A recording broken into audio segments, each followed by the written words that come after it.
welcome back.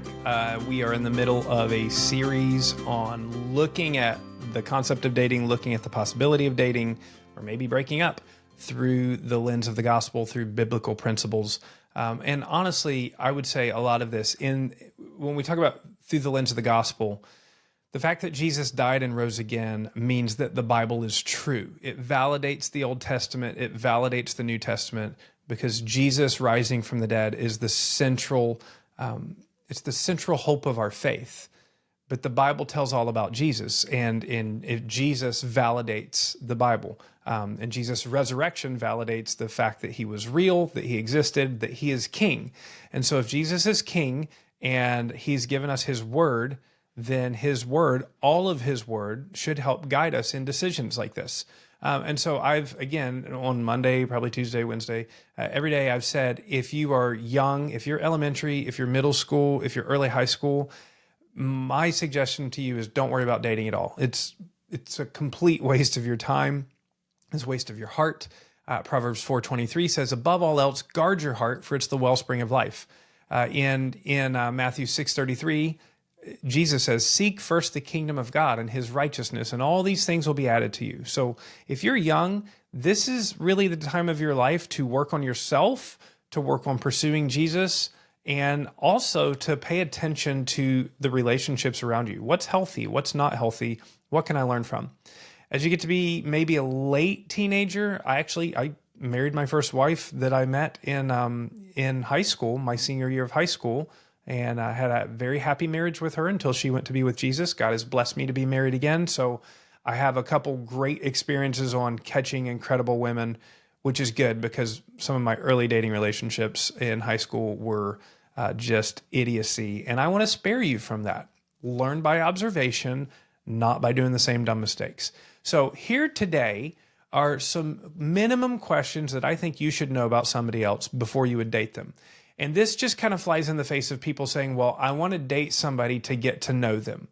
I would recommend you get to know them by spending time with them in groups, spending time with them in situations with others around.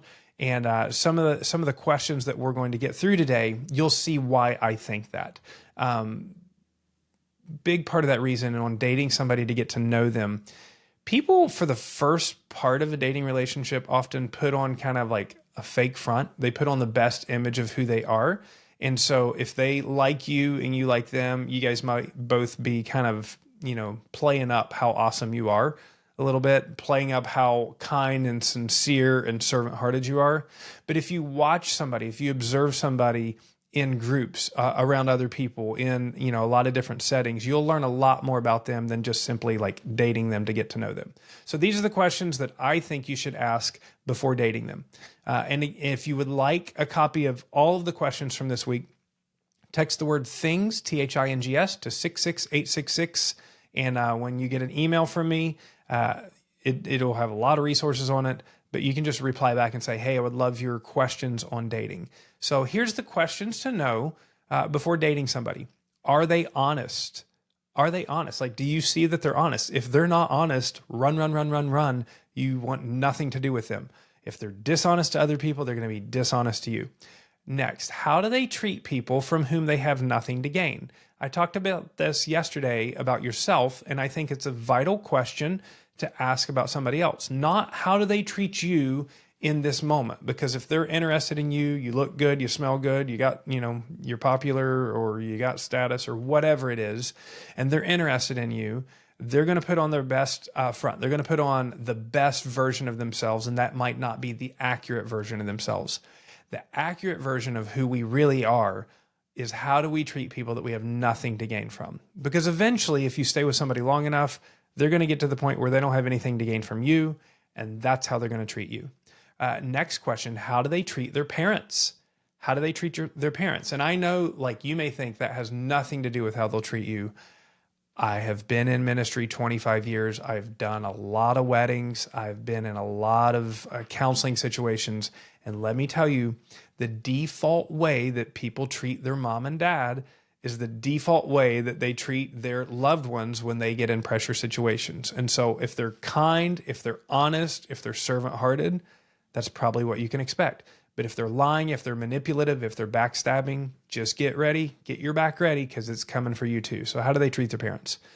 A couple other good questions. What do their friends really think about them? So this person, hopefully you don't just know them, hopefully you know some of their social world, and it's important to know, what do their friends think about them? That was actually one of the key ways that I evaluated my wife, Emily, before I asked her out on a date, is I spent some time with her friends and her family and just realized like they thought the world of her, which was really helpful.